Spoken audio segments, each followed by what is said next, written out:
Hello बच्चों, सुप्रभात। आज हम हिंदी लोक भारती 10वीं कक्षा अध्याय 1 पढ़ेंगे।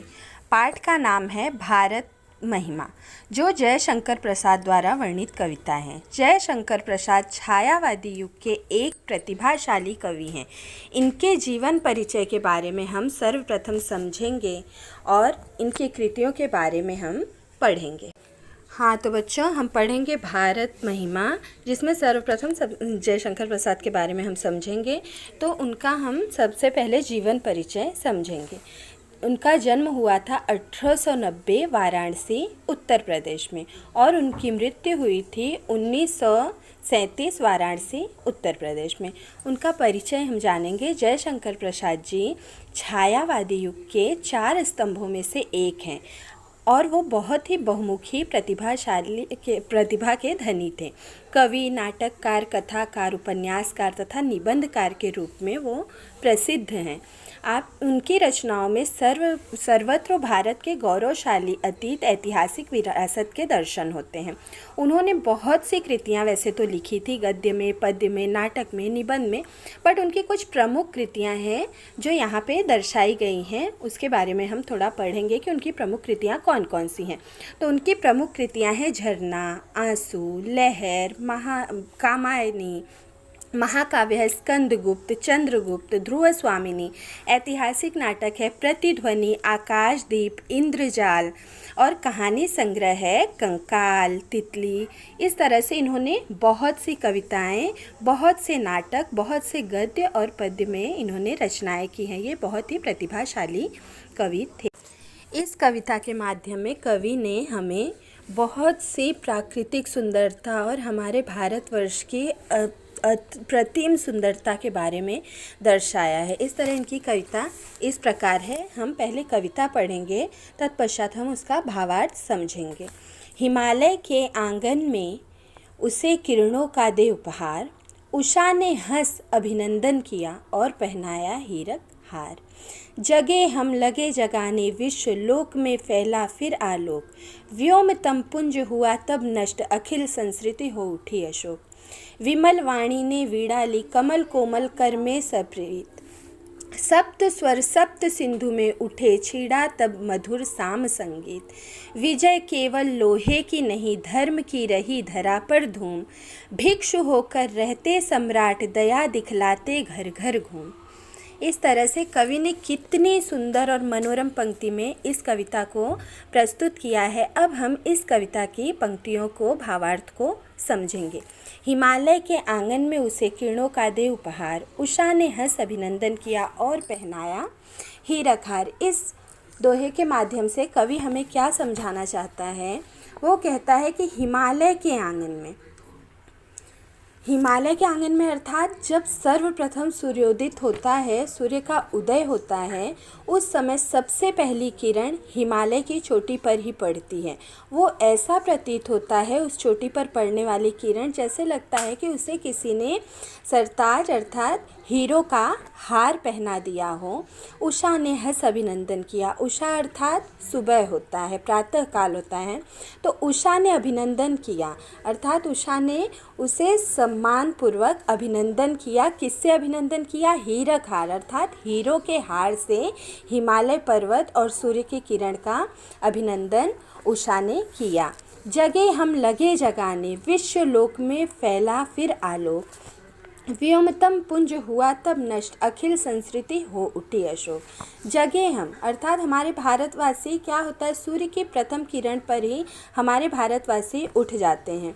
तो उठने, वो स्वयं सिर्फ अकेले ही नहीं उठते, बल्कि पूरे विश्व को, पूरे देश को वो उठाते हैं। उठाने का यहाँ पे अर्थ कवि ने ये कहा है कि सबको अच्छे ज्ञान, अच्छे भाव की तरफ अग्रसर करना। तो हमारे भारतीय किसी भी कार्य में अगर वो आगे बढ़ते हैं तो वो सिर्फ अकेले ही आगे नहीं बढ़ते, बल्कि वो और भी अपने भाइयों बहनों भारतवासियों को अपने साथ ले करके ही आगे बढ़ते हैं।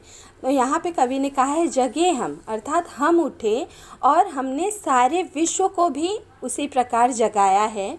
लोक में फैला फिर आलोक, लोक में और भी ज़्यादा उजियाला और भी ज़्यादा रोशनी फैल गई है। व्योमतम पुंज हुआ तब नष्ट, व्योमतम मतलब अंधकार, अंधकार का जो पुंज होता है, अंधकार की जो छाया होती है वो पूरी तरह से नष्ट हो गई जब हमारे भारतवासी उठकर एक बार खड़े हुए। अखिल संस्कृति हो उठी अशोक, अखिल संस्कृति अर्थात खिल उठा पूरा विश्व, पूरा देश, इंसानों के साथ साथ पशु पक्षी पेड़ पौधे सब कुछ खिल उठे। इनकी सुंदरता, इनकी प्रेम अनुभूति और इनके दृढ़ विश्वास को देखकर, हमारे भारतीयों के दृढ़ विश्वास को देखकर सब कुछ प्रफुल्लित हो उठा। इस कविता के माध्यम से, इस दोहे के पंक्ति के माध्यम से कवि हमें यही समझाने की चेष्टा कर रहा है। हाँ तो बच्चों, हम लोगों ने पढ़ा, अब हम आगे पढ़ेंगे। विमल वाणी ने वीणा ली, कमल कोमल कर में सप्रीत, सप्त स्वर सप्त सिंधु में उठे, छिड़ा तब मधुर साम संगीत। विमल वाणी ने वीणा ली अर्थात माँ सरस्वती, विमल वाणी अर्थात माँ सरस्वती ने अपने हस्त कमलों में वीणा को धारण किया हमारे भारतवर्ष में ही, और कमल कोमल कर में सप्रीत, और अपने कोमल कमल समान हाथों में उन्होंने उस वीणा को लिया और उसमें से सप्त स्वर सप्त सिंधु में उठे, अर्थात उसमें से उन्होंने जो 7 स्वर निकाले, उस 7 स्वरों में से 7 सिंधु निकले और उसी से आविष्कार हुआ, उसी से प्रचलित हुआ संगीत का। संगीत का प्रचलन सामवेद में उसी समय प्रचलित हुआ जब सरस्वती माँ ने हमारे ही देश में वीणा को धारण किया। इसीलिए हमारा भारत देश हर चीज़ में, हर स्तर पर सबसे उच्च है, ये हमें मानकर चलना चाहिए, क्योंकि हमारे भारत देश में ही हिमालय जैसी सुंदर पर्वत, हमारे भारत देश में ही सर्वत्र हर इंसान सभी की मदद करने वाले, और हमारे भारत देश में ही माँ सरस्वती जैसी वीणा वादिनी, माँ सरस्वती जैसे ज्ञान वाहिनी और माँ सरस्वती जैसी ही सप्त स्वर धारण करने वाली माता हमें यहाँ पे मिली है। तो इस पंक्ति के माध्यम से कवि ने हमें ये बताया है कि वीणा द्वारा अर्थात माँ सरस्वती द्वारा ही हमें संगीत का ज्ञान हुआ है। अब हम दूसरी पंक्ति पढ़ेंगे। विजय केवल लोहे की नहीं, धर्म की रही धरा पर धूम, भिक्षु होकर रहते सम्राट, दया दिखलाते घर घर घूम। यहाँ पर कवि ने ये बताया है, यहाँ पे जयशंकर प्रसाद जी ने हमें ये बताने की चेष्टा की है कि विजय केवल लोहे की नहीं, अर्थात जिस समय विदेशी आकर के हमारे देश पर आक्रमण करते थे और हमारे देश पर उन्होंने बहुत से अत्याचार किए, हमारी स्त्रियों पर, बच्चों पर, पुरुषों पर, हर तरह से हमें बहुत सताया, हमें पूर्ण रूप से उन्होंने एकदम अनश्वर कर देना चाहा, पूरी तरह से हमें नष्ट कर देना चाहा, लेकिन उसके बावजूद भी हमारे देश के लोग डगमगाए नहीं और वो हमेशा अपनी धरा पर, अपनी धुरी पर अडिग रहे। तो विजय केवल लोहे की नहीं होती है, विजय धर्म की भी होती है, और विजय सबसे पहले उस इंसान की होती है जो सदैव अग्रसर होता है दूसरों की मदद करने के लिए। भिक्षु होकर रहते सम्राट, दया दिखलाते घर घर घूम, अर्थात हमारे देश के जो सम्राट थे वो भले ही भिक्षु होकर अपना जीवन यापन करते थे, भिखारी होकर अपना जीवन यापन करते थे, फिर भी उनके अंदर की दया लेश मात्र भी कम नहीं होती थी, बल्कि उनके अंदर की दया और भी बढ़ती ही जाती। और देखिए हमारे भारतवासियों ने और क्या क्या किया है। गोरी को दिया दया का दान, चीन को मिली धर्म की दृष्टि, मिला था स्वर्ण भूमि को रत्न, शील की सिंहल को भी सृष्टि। अर्थात गोरी, अर्थात यहाँ पे गोरी का अर्थ है यवनों को, जो विदेशी लोग थे उनको हमारे देशवासियों ने क्या किया था, दान दिया था, दया का दान दिया था। जिस समय हमारे देश ने उन्हें हराया था, उस समय भी जब वहाँ के राजा हारने लगे थे तो हमारे देश ने उन्हें छोड़ दिया था। सेल्यूकस जो था वो हार कर भाग रहा था यहाँ से, लेकिन उस समय भी हमारे देश ने उसके प्रति भी दया दिखाई, क्योंकि वो पूर्ण रूप से बहुत ही ज़्यादा उसके ऊपर चोट लगी हुई थी और वो आघात हुआ था। इसलिए हमारे देशवासियों ने वहाँ भी दया की भाव दिखाई। चीन को मिली धर्म की दृष्टि, हमारे देश के कारण ही आज चीन को भी धर्म मिला है। जितने भी धर्म का पालन वो कर रहे हैं, वो हमारे गौतम बुद्ध द्वारा दिया हुआ धर्म का पालन वो आज कर रहे हैं। मिला था स्वर्ण भूमि को रत्न। यहाँ स्वर्ण भूमि कौन है? स्वर्ण जो हमें स्वर्ण के रूप में मिले थे वो थे गौतम बुद्ध। तो उन्होंने भी, उनके ही द्वारा उन्होंने हमें बहुत से ज्ञान, बहुत सी अच्छी बातें हमें वो सिखा कर गए हैं, और उसी का पालन आज चीन, जापान, अन्य देश भी उसी का पालन कर रहे हैं। तो यहाँ पे कवि का कहने का तात्पर्य है कि वो भी हमारे ही देश के एक रत्न थे, जिसके द्वारा अन्य देश भी आज उसका पालन कर रहा है। शील की सिंहल को भी सृष्टि, यहाँ सिंहल का अर्थ है श्रीलंका, अर्थात श्रीलंका को भी शील रूपी मूल्य दे करके, श्रीलंका को भी यहाँ पर हमारे भारतवासियों ने शील रूपी मूल्य दे करके और उसे भी अग्रसर किया, उसे भी आगे बढ़ा। आज श्रीलंका भी जिस भी पद पर है, जिस भी उन्नति पर है, वो हमारे भारत के ही कारण, हमारे देश के ही कारण वो इस प्रगति तक पहुंचा है। किसी का हमने छीना नहीं, प्रकृति का रहा पालन यही, हमारी जन्मभूमि थी यहीं, कहीं से हम आए थे नहीं। अब यहाँ पे देखिए कितनी सुंदर पंक्ति जयशंकर प्रसाद जी ने यहाँ पर वर्णित किया है, उसके बारे में हम पढ़ते हैं और उसका भावार्थ समझते हैं। किसी का हमने छीना नहीं, अर्थात ये भारतवासी जो हैं उन्होंने कभी भी किसी का लेश मात्र भी कुछ भी नहीं छीना था। हमें जो कुछ भी मिला है वो प्रकृति की देन है, बल्कि इसके अलावा अन्य देश वाले हमसे बहुत कुछ छीनना चाहते थे, लेकिन फिर भी हमने उन्हें छीनने नहीं, उन्होंने बहुत कुछ छीना, बहुत कुछ लूटा हमारे देश से, लेकिन फिर भी हम हताश नहीं हुए, हमने हार नहीं मानी और हम प्रकृति की गोद में रहकर हम हमेशा संतुष्ट रहते थे। तो यहाँ पर कवि ने यही बताया है कि हमने कभी भी किसी का कुछ भी नहीं छीना है, प्रकृति का रहा पालना यही, हमने सिर्फ प्रकृति को ही अपना सब कुछ मानकर और हम यहीं रह गए। हमारी जन्मभूमि थी यहीं, और ये जन्मभूमि, ये भारत देश हमारा था, इसलिए हम यहाँ से कहीं नहीं भागे, कहीं से हम आए थे नहीं, और हम कहीं से भी नहीं आए थे। हम भारत देश की गोद में जन्मे और हम भारत देश के ही गोद में हमारी मृत्यु भी हो जाएगी। ना हम इस अपनी भूमि को छोड़कर कहीं जाएंगे और ना हम अपनी भूमि पर किसी अन्य को आने देंगे। अगली पंक्ति में हम देखते हैं कवि ने हमें क्या बताया है। चरित थे पूत भुजा में शक्ति, नम्रता रही सदा संपन्न, हृदय के गौरव में था गर्व, किसी को देख न सके विपन्न। हाँ, तो अब हम पढ़ेंगे आगे की पंक्ति। चरित थे पूत भुजा में शक्ति, नम्रता रही सदा संपन्न, हृदय के गौरव में था गर्व, किसी को देख न सके विपन्न। अर्थात यहाँ पर कवि ने क्या कहा है कि चरित थे पूत, हमारे देश के जो सपूत थे, जो पुत्र थे, वो सभी चरित्रवान थे और उनके भुजा में सदैव ही शक्ति थी, नम्रता रही सदा संपन्न, और शक्ति के बावजूद भी उनके अंदर इतनी नम्रता थी, इतनी शालीनता थी कि वो सदैव ही सबका सम्मान करते रहें।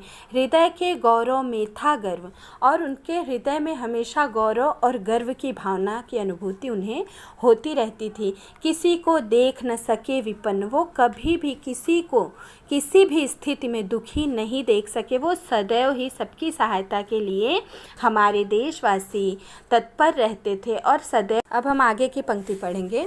हमारे संचय में था दान, अतिथि थे सदा हमारे देव, वचन में सत्य, हृदय में तेज, प्रतिज्ञा में रहती थी टेव। अर्थात यहाँ पे कवि का कहने का तात्पर्य ये है कि हमारे संचय में था दान, अर्थात हमारा देश सोने की चिड़िया कही जाती थी। तो हमारे वो पीढ़ी दर पीढ़ी हम सभी के अंदर एक संचय का दान था, अर्थात दान देने की भावना सदैव से लोगों में थी और आज भी वो दान देने की भावना हमारे देशवासियों में है। अतिथि थे सदा हमारे देव, अर्थात अतिथि देवो भव हमने सुना है। तो अतिथि तब भी, अब भी और आने वाले समय में भी सदैव हमारे देव के ही रूप में हम उन्हें सत्कार सम्मान देंगे। वचन में सत्य, और हमेशा हमारे देश के वासियों में सत्य की भावना कूट कूट कर भरी हुई प्रतीत होती है। हृदय में तेज, और उनके हृदय में हमेशा ही तेज रहता है। तेज का अर्थ यहाँ पे क्या है कि उनका हृदय हमेशा दूसरों के प्रति दयालुता दिखाना, दूसरों के प्रति भावुकता दिखाना, ये भावनाएं हमारे देशवासियों में जितनी हैं उतनी आप कभी अगर जाते हैं अन्य देश में तो आपको ये भावनाएं कभी भी देखने को नहीं मिलती हैं। प्रतिज्ञा में रहती थी टेव, और उनकी प्रतिज्ञा, उनकी वाणी, वो जो एक बार जो वचन बोल देते थे वो वचन हमारे देशवासी जब तक पूर्ण रूप से पूर्ण नहीं कर देते थे तब तक वो वहाँ से हटते न थे। वही है रक्त, वही है देश, वही साहस है वैसा ज्ञान, वही है शांति, वही है शक्ति, वही हम दिव्य आर्य संतान। अर्थात यहाँ पे कवि का क्या कहने का तात्पर्य है कि वही है रक्त, मतलब आज भी हमारे भारतवासियों में वही रक्त बह रहा है जो पीढ़ी दर पीढ़ी बहते आया है, और आज भी हमारा देश वही है जो तब था, पहले था और आज है, और आने वाले समय में भी वही देश हमारा रह जाएगा। और वही साहस भी हमारे देशवासियों के अंदर सदैव कूट कूट कर भरा रहेगा। वैसा ही ज्ञान, मतलब वही दयालुता, वही श्रद्धा, वही भाव, या वही शक्ति, सब कुछ उसी तरह हमारे देशवासियों में रहेगा। क्यों रहेगा? क्योंकि आने वाली पीढ़ी या जो पीढ़ी बीत चुकी है उनमें वो खून था, तो आने वाली हमारे संतान में भी वही खून, वही धमनियाँ दौड़ती रहेंगी। वही है शांति, आज भी हमारे देश में वही शांति। हम नहीं चाहते कभी युद्ध हो या किसी भी तरह का कोई भी प्रॉब्लम हमारे देश पे, कोई भी समस्या हमारे देश पे आए। वही शक्ति आज भी, क्या ये बात नहीं कि हमारे अंदर बाहुबल की कमी है या हमारे अंदर किसी भी तरह की कमी है, लेकिन फिर भी हम एक शांतिपूर्ण देश की इच्छा करते हैं। वही है दिव्य आर्य संतान, और आज भी हमारे देश के संतान वही आर्य संतान हैं जो पहले थे, जो पहले के समय में ऋग्वेद, सामवेद, अथर्ववेद के समय में थे। वही आर्य संतान आज भी हमारे देश में जन्मे हुए हैं, जिनके अंदर सारी भावनाएं उसी प्रकार से प्रज्वलित होती दिखाई देती हैं। जिए तो सदा इसी के लिए, यही अभिमान रहे हर वर्ष, निछावर कर दे हम सर्वस्व हमारा प्यारा भारतवर्ष। अब यहाँ पे देखिए कितनी सुंदर पंक्ति द्वारा जयशंकर प्रसाद जी ने हमें उन्मुख कराया है, हमें बताया है इस पंक्ति के द्वारा कि जिए तो सदा इसी के लिए, अर्थात अपने भारत देश के लिए। हम सदैव इसी अपने भारत देश के लिए ही जिएंगे और भारत देश के लिए मर मिटेंगे। यही अभिमान रहे हर वर्ष, अर्थात यही अभिमान, यही अभिलाषा और यही इच्छा हमारे मन में सदैव रहती है, और इसी अभिमान से, इसी अभिलाषा से हम हमेशा हर्ष की अनुभूति करते हैं। आप देखते होंगे जो सैनिक या जो हमारे जवान आज खड़े हैं बॉर्डर पर, वो भी खुशी खुशी, मतलब मस्ती करते हुए, मौज करते हुए, हंसते हंसते अपनी जान दे देते हैं। उन्हें ये परवाह नहीं होता कि हम अपनी जान क्यों दे रहे हैं, क्योंकि वो अपनी भारत को अपनी माँ के रूप में मानते हैं। निछावर कर दे हर सर्वस्व, हम अपना सब कुछ निछावर करने को तैयार हैं अपने भारत देश के लिए। हमारा प्यारा भारतवर्ष, कि हमारा प्यारा भारतवर्ष सदैव इसी तरह प्रज्वलित, प्रफुल्लित और संपन्न रहे। बस इसी के लिए कवि कुछ भी कर देना, कवि अर्थात हमारे भारतवासी कुछ भी करने को तैयार हैं। यहाँ पे कवि का कहने का तात्पर्य यही है। तो प्रस्तुत कविता में कवि ने अपने देश के गौरवशाली अतीत का सजीव वर्णन किया है। कवि का कहना है कि हमें अपने देश पर गर्व करते हुए उसके प्रति अपना सर्वस्व निछावर करने के लिए हमेशा तत्पर रहना चाहिए। इसी विषय के बारे में आज हमने पढ़ा है और इसी विषय के बारे में हमने समझा है। अब आगे हम देखेंगे इसके कुछ शब्दार्थ जो आप लोगों को अच्छी तरह से समझ। हाँ, तो यहाँ पे देखिए शब्दार्थ कुछ हैं। उपहार, उपहार अर्थात भेंट, गिफ्ट। उषा, उषा अर्थात सवेरा, सुबह। अभिनंदन, अभिनंदन अर्थात स्वागत करना, किसी का सत्कार करना। हरिक हार मतलब हीरो का हार। लोक अर्थात संसार। आलोक अर्थात प्रकाश। व्योम अर्थात आकाश। तम अर्थात अंधेरा। पुंज अर्थात समूह। अखिल अर्थात संपूर्ण। संस्कृति अर्थात संसार। अशोक अर्थात शोक रहित। जो बिल्कुल भी दुख में ना हो। विमल अर्थात पवित्र, वाणी अर्थात सरस्वती, कर अर्थात हाथ, सप्रीत अर्थात प्रेम के साथ। तो आज हमने इसी के बारे में पढ़ा, समझा और जाना। तो धन्यवाद बच्चों। आपको ये लेसन, ये पाठ कैसा लगा वो हमें बताइएगा। शुक्रिया।